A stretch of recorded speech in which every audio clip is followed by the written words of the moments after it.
Good evening, Genesis. Ang ikukwento ko sa inyo ay hango sa tatlong storya. Ano nga bang misteryong nababalot sa 7-Eleven West C? Bakit ang lumikha na taga-Kanluran at ang tagumpay ay piniling pumunta sa timog? At ang dalawang abnormal ay pumunta patungong Hilaga? Mana, mali, o tama? Hilaga, makikita mo ang Manasa Lukban Church. Kanluran, makikita mo ang Malibu Islands. Nasa kanluran din ang Philippine West Sea.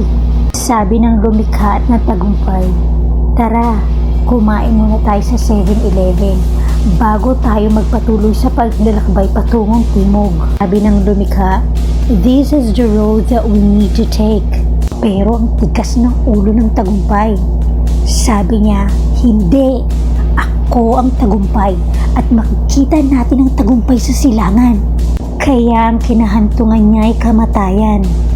Pero ang lumikha ay patuloy na naglalakbay habang sinusulat ang kasaysayan.